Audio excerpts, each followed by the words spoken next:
Hello everybody, and welcome back to All the Mods 9. In the previous episode, we set up our Ars Nouveau area, and I gotta say, it is looking really sharp over here. We also set up a way to automatically generate source, and it has been running for a while, and yeah, it looks like almost all of our jars are full. I might have to move these ones closer, actually.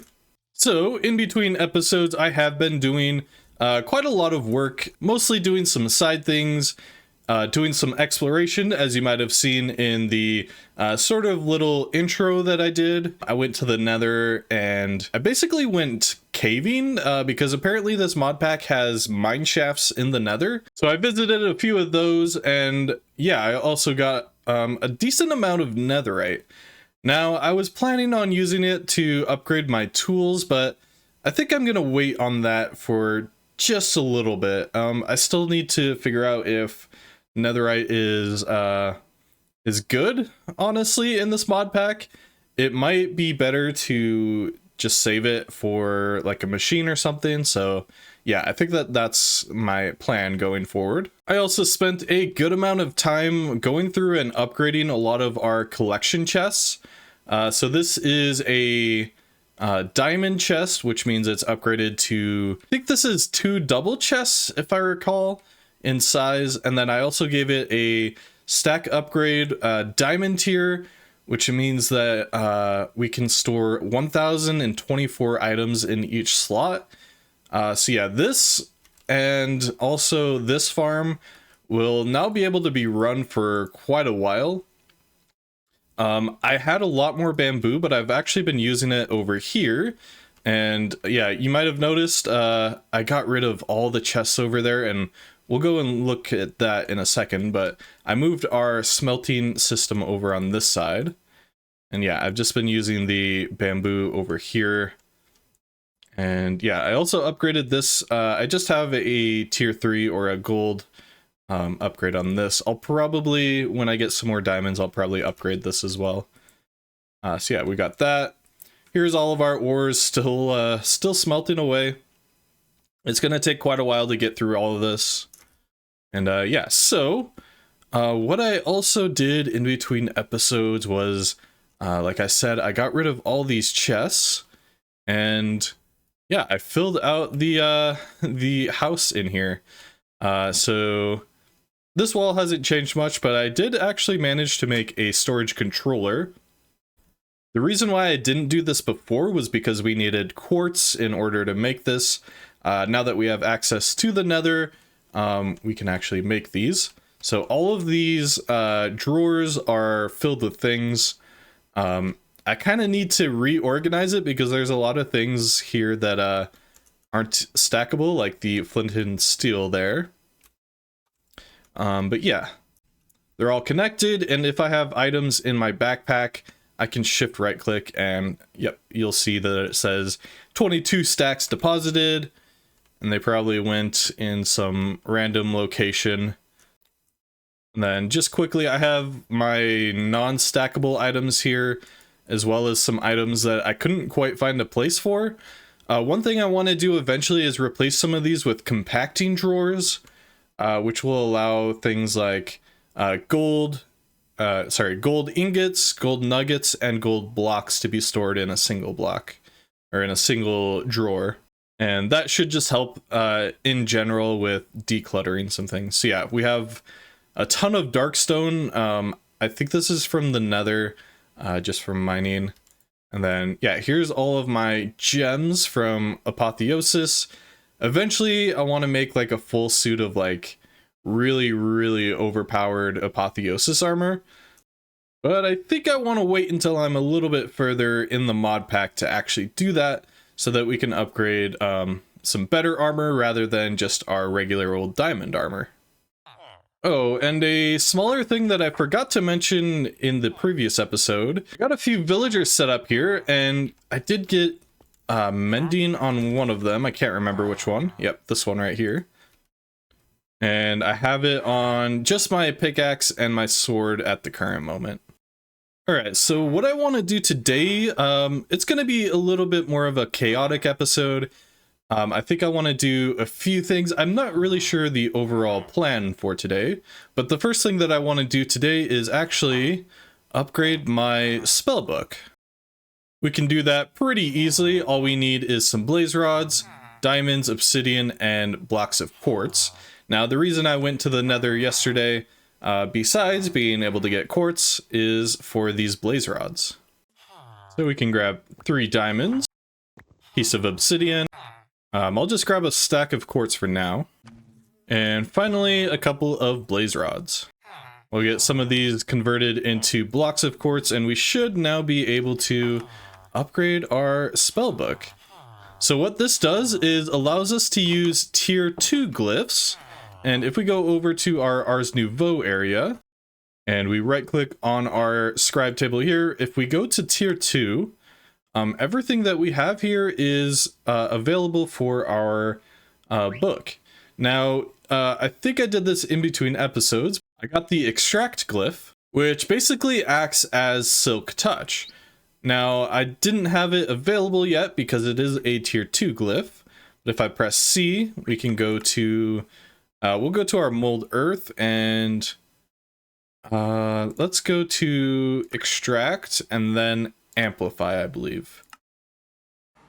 Now down here in the mines, we should be able to test this out.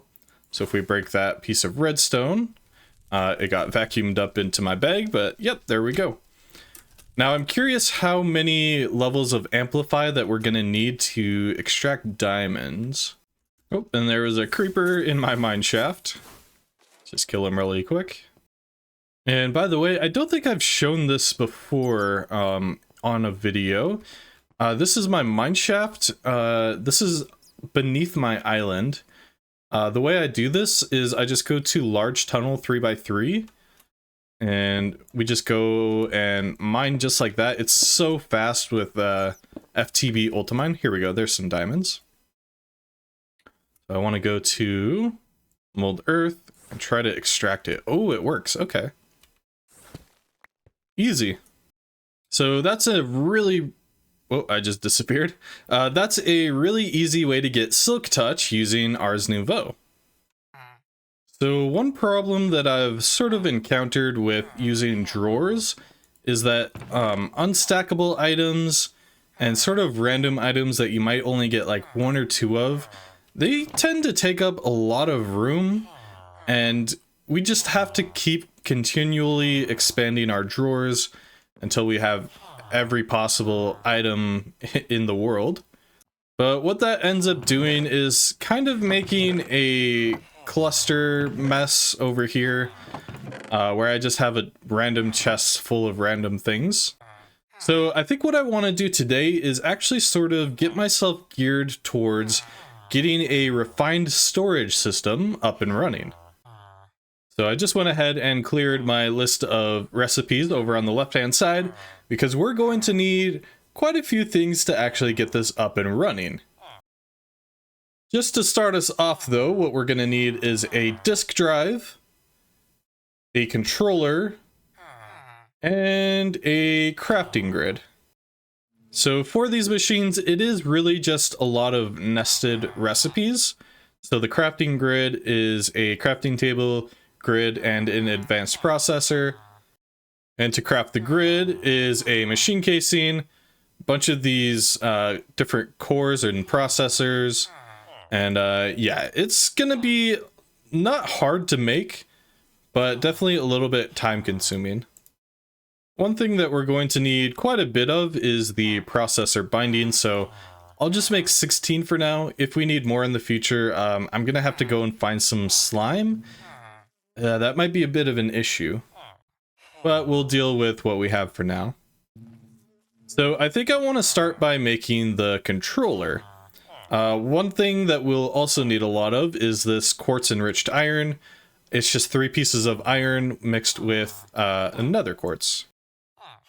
I think I'm going to make a stack for now. I think that'll do us, at least to make these basic recipes. We're also going to need silicon, which I believe can be just made with a piece of quartz in a smelter. I'm not seeing the recipe show up, but it's probably still there. And yep, I can confirm that this is still the recipe. Now, it is making the applied energistics silicon, but that's completely fine. I'm pretty sure they're NBT to be the same. And hey, while I'm waiting for that to smelt, why not leave a like and subscribe? It helps out the channel a ton and lets me know that you guys are enjoying the content. I'm also thinking about doing maybe a question of the day. So today's question is, do you prefer refined storage or do you like applied energistics 2 more? Let me know. And let's see, we're also going to need a raw advanced processor, which is a pretty easy recipe. It does require a diamond though. Here we go, just like that, and we should just have to smelt it up. I will just replace that really quick. Alright, and I believe the last thing that we need for the controller is the machine casing, which is pretty easy. We just need stone and quartz enriched iron, and there we have it. So we should be able to make this now. Go like that. Sorry, my mouse is being a little bit weird. Bit of a leg spike there, but here we go. Nice. Alright, and I'm just finishing up the last things that we're going to need for the grid. We just need a construction core and a deconstruction core, and some glass, which will get smelted up right now. And we should be able to craft the grid itself just like that. And I think that's going to be everything that we need to upgrade it into a crafting grid. And in order to get access to all of our drawers, what we actually want is an external storage. This will be connected to the drawer controller, and that will actually allow all of the items within our entire storage to be viewed through the crafting grid. Alright, and we just need some cables, and we should be able to turn that... Oh, we need some chests. Here we go, should be able to turn that into an external storage. I think that's all we need now. We will need power. We'll figure that out after we get this hooked up though. So I'm thinking, at least temporarily, I want this set up right in front of the door. That way when I walk in, I can just immediately go to my left and have access to this. So we'll go grid on top. We'll have the controller down there. We'll have our cables. Actually, I don't even know if we need cables for this. Let's see. Nope, we won't. Awesome. Alright, so sort of looking around, I think what our best option, at least while we're still in the really, really early game, is gonna be a Stirling dynamo. This basically generates power by burning coal or logs or anything of that nature. So let's go ahead and see how we make a Stirling dynamo.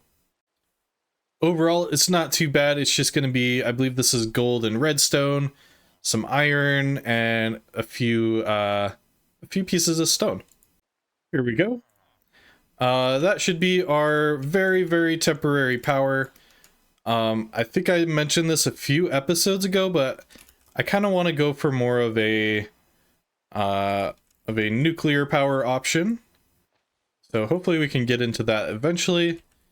Just trying to make that look a little nice so that we have access to it. Alright, so if we grab a stack of coal and we put that inside, that should start making the controller work. It might take a second to build up power, but as soon as it does, yeah, look at that. We have access to all of our items. This is going to be so much better for crafting. And speaking of increasing our storage capacity and crafting, what I want to do now is make a disk drive. Now this should be a lot easier now that we have all of our items in one place. And there we go already. There's a disk drive. Now in order to use the disk drive, we do actually need disks. And we'll probably start out with 1K storage drives. Let's see if we can make some of those. I think we'll try to make 8 to begin with. We probably won't have the materials yet. We can if we get some of this stuff inside. Let's just rearrange some things here really quick. Should be good. Alright, we can make 4 at least. I think that'll be enough to at least get us started. Now we just go ahead and combine those just like that. And there's 1, 2, 3, and 4. Now we can go ahead and place these inside of the disk drive itself, and that'll allow us to store 4,000 more items. So basically, anything that isn't going to be in the storage drawers will be in the disk drives. Now, the way to make sure that this is correctly prioritized, we open up the external storage on this, and we click priority, and we just want to increase the priority. I think we'll do +10 for now, just in case we get more priority channels on this system. We probably won't, but it's there for future proofing. All right, so we should now be able to just shove everything that we don't need in there. And I might even be able to start moving some of these items in, although I'm not a huge fan of storing non-stackables. One way that we can actually upgrade our drawers and our storage system in general is to actually upgrade the drawers themselves using our copper upgrades, I believe, and there's even higher tiers. But what we really want is the void upgrade. However, the void upgrade does require an ender pearl, which might mean this is out of our reach, at least for now. Although I can always go to the nether and find a warped forest and just grind out some endermen. I feel like that might not be the best option for now, at least. But I think that this system is okay for now, and it definitely has room for expansion in the future. Alright, so I've gotten a few of these wind generators from quest rewards, and I figured this might be a good application of them in order to keep our controller running. Now, I don't know how much they actually generate. It might just depend on the day. Let's do Shift N. That just shows a description, so I have no idea how much this will generate, if it'll even be able to keep our power going, but I want to try it anyway. So we can make these basic universal cables using steel from Greg Tech, or I think any steel works, and some redstone. So we can go ahead and find a decent place. I might put these up on the roof. They are pretty big. Yeah, I think the roof will be good. So inside my roof, I do actually have almost a second floor up here, and this should be pretty useful for running cable. I think I want it back here. Maybe through here. It's gonna go right through that corner, unfortunately. Alright, I forgot that I can actually just swap around the controller and the disk drive. So I think it's all set up now. I have them both up there. It's extremely messy. I can definitely do better. I can probably just run this cable beneath, but I just wanted to test to make sure that it is generating enough power, which I think it is. We click on that. Yeah, it is, it's keeping full, so I think that works. It's actually generating probably too much. Huh, okay. Well, that is a way to get infinite power for your storage system. All right, so just to finish up the episode here a little bit, what I want to do is kind of take a step back into Ars Nouveau, and what I want to do today is actually craft a new ranged damaging spell. So I think I'm going to go with an ignite spell, which basically just sets the target on fire, similar to fire aspect or flaming enchantments. So I think I just need a flint and steel, which shouldn't be too hard to craft, and some coal. And we just need to find the flame enchantment again, or ignite, I should say. There we go. And we'll throw down our flint and steel, and I think it was 3 pieces of coal. Yep, there we go. It's starting. There we go, just like that. Now if we press C, which is zooming, that's weird. Here we go, and I'm just gonna replace magic missile.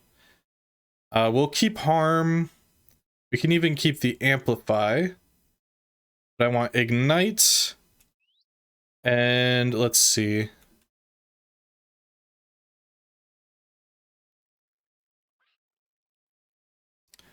I believe using sensitive will actually make it so that it won't target the ground, but it should only target enemies. So we'll try that out. And we'll also rename Magic Missile. We're changing it out for Firebolt, which is technically a worse spell in D&D than Magic Missile, but yeah, that's how it goes sometimes. So, ooh, look at that. That is, that's new, actually, I'm pretty sure. Interesting. So I just got rid of sensitive and it changed the type of it. Changed it back to a regular fire, but if we use sensitive, it uses the mage fire. Now, I have fire tick off in this world, so I am curious to see if this does spread, or maybe it doesn't. Maybe that's why it's sensitive. Either way, though, I want to find a target to try this out on. So I'm in the mines, and I've not seen any enemies so far. I did see a squid, but it was dying as I approached. Alright, I think that might be a decent enough target to test it out on. I know going to the nether to try out a fire spell probably isn't the best idea, but... Oh wow, he's coming right at me. So did that hit? Jeez, that guy's fast. Okay, Alright, I think that guy might have been way too strong for us to try that out on. Alright, I think he might be camping my body. Run, run, run, run, run, run, run. Go, go, go, go, go, go. Yeah, yeah. Okay, he didn't see me. Alright, let's find another target that's probably a little less strong. Aha, there is a worthy target. Okay, so we can hit him with the spell. Ah, it doesn't do anything. Huh. Oh, we're on mold earth. That's embarrassing. There we go. So it lights them on fire normally. Here we go. Nice. And where is he? Haha, there he is. So if it hits the ground, it turns into that magic fire. Nice. Alright. Well, I consider that successful. And by the way, with the way that this spell works, because it creates an effect on the ground, I think it's actually more similar to how Bonfire works in D&D. So let's rename it Bonfire. Alright, but I think that that's all the time we're going to have for today. Thank you all so much for watching. I'll catch you next time. Peace.